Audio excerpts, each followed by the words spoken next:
Haji Halim sedang menunjukkan begini cara sayang kepada ibu. Wahai kalian yang tak menghormati ibu, yang menyepelekan ibu, yang merendahkan ibu. Malam ini lihat, beliau tidak ada ceramah, tidak ada tausiah, tapi langsung dibuat begini cara menghormati ibu. Ini sekarang banyak orang tak menghormati ibu. Berapa banyak ibu yang awalnya bantu-bantu, lama-lama jadi pembantu. Dulu dia tidak tarawih, kenapa? Karena kita menangis merengek di rumah. Sekarang di hari tuanya dia tidak tarawih juga. Kenapa? Dia menjaga cucunya. Berapa banyak itu terjadi? Jangan sampai. Dia tidak pernah menolak cucunya, dia sayang. Tapi kita yang berpikir, berapa kali dia tidak jadi sholat duha karena kita kencing di kainnya. Berapa kali dia tidak tarawih karena kita menangis merengek sampai subuh datang. Berapa kali dia tidak iktikaf karena kita. Andai dia masih hidup hari ini, datang, belikan pakaian yang paling dia suka, belikan perhiasan kalau ada. Andai tidak cium tangannya, tapi yang sudah meninggal dunia, jangan lupa kau doakan, Rabbil firli wali walidayya warhamhuma kama rabbayani shaghira. Berdoa pun kau tak mau, apalagi yang akan kau bawa menghadap Allah SWT. Meregang nyawa dia melahirkan engkau. 9 bulan 10 hari kau menumpang di perutnya. 2 tahun kau menyusu, melahirkan, menetes darahnya dalam badanmu. Andai kau gendong dia dari Palembang, jangan sebut Palembang lah Pak, dari Pekanbaru Riau, kau gendong dia sampai ke Makkah, kembali lagi, belum tentu dapat menebus satu teriakannya saat melahirkanmu. Lalu apa yang bisa kau lakukan? Datang seorang ibu pergi ke tempat servis HP. Nak, tolong anak lihatkan HP saya rusak kayaknya. Dia periksa, ini nggak rusak Bu. Terus memang anak ibu nggak nelpon. Kenapa kau tidak telepon?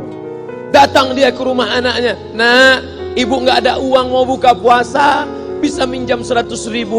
Apa kata si anak? Sebentar ya Ma, aku tanya istriku. Ini Ustaz dapat dari mana? Ada yang kirim WA bro. Jadikan ibumu seperti raja, maka rezekimu akan diberikan Allah seperti rezeki raja-raja. Bukan hadis, dapat dari grup WA. Ini ibu minta terus sholat tarawih, tapi sang anak sudah tidak bisa. Aku mau hentikan saja sholat tarawih ini, karena mau buat tenda ini tidak bisa. Tiangnya bambu, sudah bocor. Kita stop saja sholat tarawih bersama ini. Apa kata si ibu? Buatlah sholat tarawih terus, nanti Allah akan berikan engkau gedung yang besar. Dengan gedung besar itu kau akan tetap sholat tarawih. Mana gedung besar itu? Inilah dia gedung besar. Langsung dikabulkan Allah Subhanahu wa ta'ala. Karena setelah Allah langsung orang tua. Wa qadara rabbuka alla ta'budu illa iyyah. Allah sudah wajibkan engkau menyembah Allah. Setelah Allah, wa bil walidaini ihsana. Kedua orang tua. Jangan kau lawan ibumu. Kayak anak-anakku, jangan kau lawan ibumu. Karena kau lawan ibumu, kau tak pernah mencium kebahagiaan. Walaupun hartamu banyak, kau akan berenang dalam air mata penderitaan sampai kematian datang. Ada pezina hidup di dunia senang, ada pecandu narkoba hidup di dunia senang, tapi orang yang durhaka tetap dapat dosanya dibalas Allah di akhirat. Di dunia juga dapat. Ustaz, kalau di akhirat dapat, di dunia dapat, untuk apa lagi di dunia? Yang di dunia itu DP-nya. Nanti di akhirat akan kau dapatkan cashnya. Oleh sebab itu jangan main-main dengan ibu. Datang seorang laki-laki, ya Rasulullah, izinkan aku mati syahid. Karena orang yang mati syahid itu tidak akan merasakan sakratul maut illa kal qars, seperti cubitan pada tangan.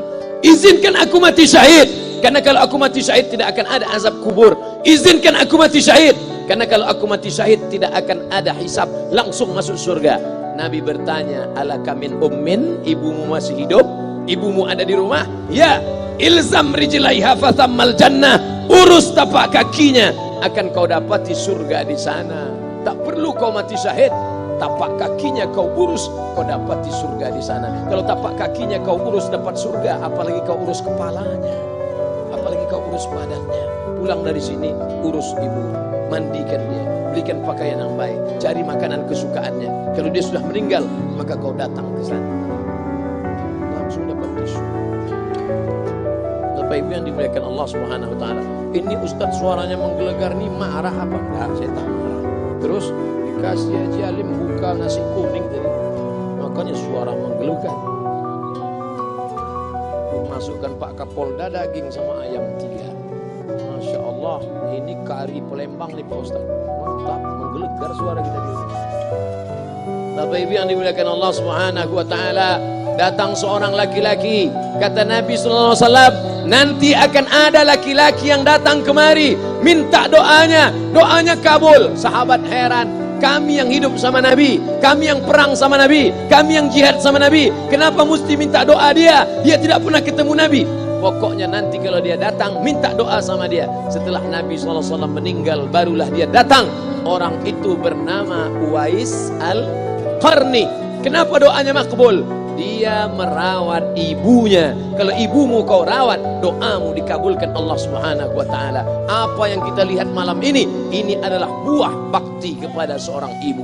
Ya Rasulullah, man ahaqqun nas bi husni sahabati? Siapa yang paling layak mendapatkan baktiku? Ummuka. Siapa lagi? Ummuka. Siapa lagi? Ummuka. Ibumu, ibumu, ibumu. Summa man? Siapa lagi? Abuka. Kami, Ustadz, Jenderal Bintang 5, alim ulama, kami hanya dapat 1, sedangkan kalian ibu dapat 3. Ibumu, ibumu, ibumu.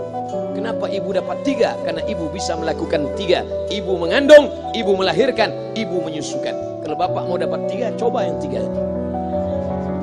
Pulang dari sini, pergi ke tempat jual kelapa muda, beli 1. Jangan dibelah, ikat di perut 9 bulan 10 hari.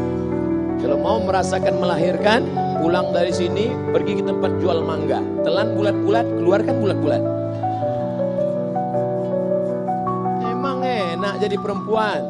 Mereka luar biasa. Tanya ibumu, berapa kali dia meninggalkan puasa Ramadan? Saat mengandung engkau, 30 hari dia tak puasa. Saat menyusukan tahun pertama, 30 hari dia tak puasa. Saat menyusukan tahun kedua, 30 hari dia tak puasa. Saat dia mau ganti qadha tahun berikutnya, adik mau menyusu. Hari ini dia belum mengqadha puasanya, dia terhutang di hadapan Allah. Lalu apa yang bisa kau lakukan? Malam ini betul-betul disadarkan. Alhamdulillah, ibu saya masih hidup, umurnya 70 tahun.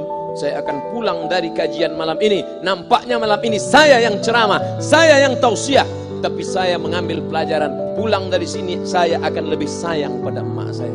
Saya lebih cinta kepada ibu saya. Saya malu, saya hanya pandai berceramah, berkata, tapi orang sudah mengamalkannya langsung.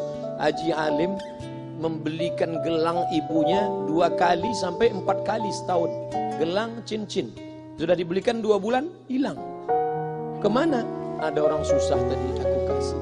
Ternyata itu yang membuat rezeki melimpah ruah. Maka rezeki buah yang sudah matang harus kita joloknya dengan apa? Dengan berbakti kepada ibu. Bapak Ibu yang dimuliakan Allah, saudara-saudara yang dimuliakan Allah Subhanahu wa taala. Ibu ini luar biasa. Sampai-sampai ibu, Ustaz jangan nunjuk pakai tangan kiri lah, oke pakai kanan. Ibu, andai ngomong ibu salah, tetap dikabulkan Allah Subhanahu wa taala.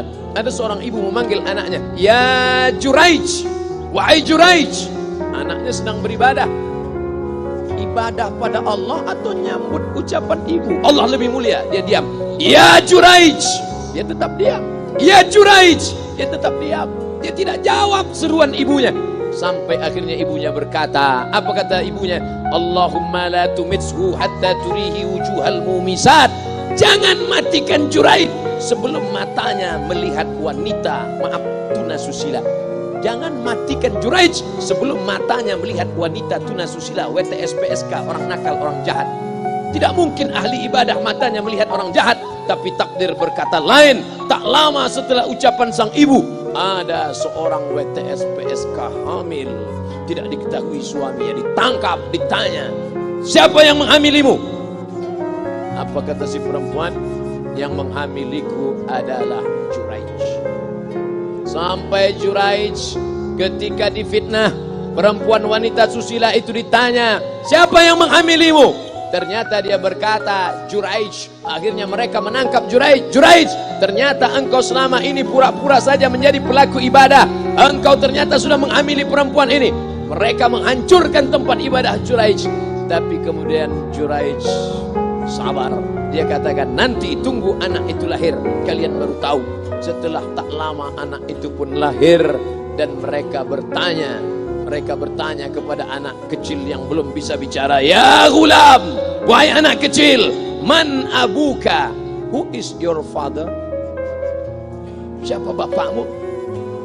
Hai anak kecil, siapa bapakmu? Juraij menusuk pusar anak itu dengan telunjuknya. Dia mau tunjukkan kepada orang ramai bahwa dia tidak salah, dia tidak pezina, dia tidak melakukan perbuatan dosa. Ya gulam, hai anak kecil, man abuka? Siapa bapakmu? Apa kata anak kecil itu? Cowboy. Ko sapi, boy penjaga sapi, pengembala sapi. Bapakku pengembala sapi. Barulah orang Yahudi tahu ternyata ra'il ghanam yang menghamili PSK perempuan jahat tadi adalah penggembala sapi. Lalu kenapa fitnah itu terjadi?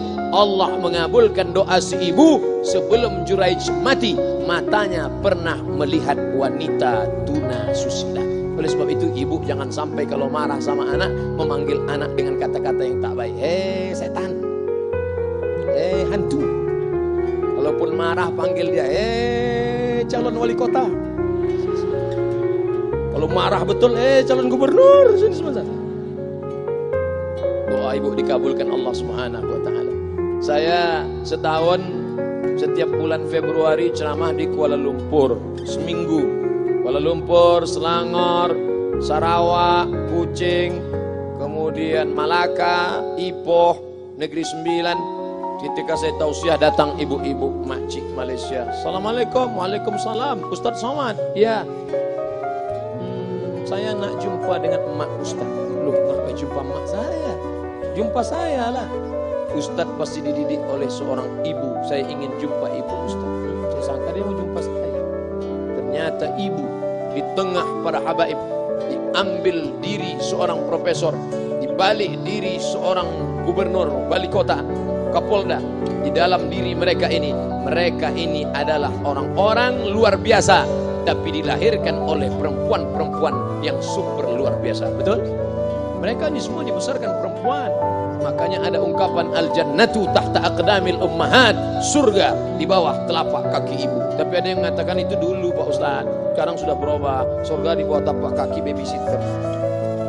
Karena banyak yang menitipkan anaknya kepada penitipan anak. Jangan Bu, walaupun kau wanita karir, tidak seberapa itu. Tidak dapat kau tebus kehilangan masa-masa manja mereka dengan pendidikan. Ini banyak ibu-ibu sekarang sudah tidak lagi mengurus anaknya. Padahal 6 tahun pertama, the golden age, usia emas, ibu harus ikat hubungan emosional dengan anak. 2 tahun pertama, susukan. 2 tahun kedua, lompat-lompat, lari-lari, lucu-lucu. 2 tahun ketiga, mulai menghafal surat-surat pendek. Umur 7 tahun, baru dia sholat. Begitu. Sekarang banyak. 2 tahun pertama dia titipkan ke Al-Baqarah sapi betina. 2 tahun kedua dia titipkan ke PAUD dan UMU. 2 tahun ketiga dia titipkan ke TK. Akhirnya anak putus kontak. Setelah anak remaja baru ibunya nanya, Ustaz, kenapa anak saya lebih mau curhat sama pacarnya daripada sama saya? Karena anak sudah lost contact, putus hubungan dengan ibu. Itulah yang dulu dikejar dengan wanita karir.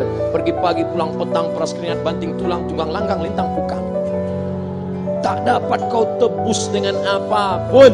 Oleh sebab itu, kalau kau sayang kepada mereka, besarkan mereka. Nanti setelah dia SMP, kau tetap bisa berkarir, tetap bisa apapun. Tapi usia emas ini tetap jaga mereka. Di balik anak-anak yang luar biasa, ada ibu yang luar biasa. Di mana letak ibu luar biasa itu? Inilah dia.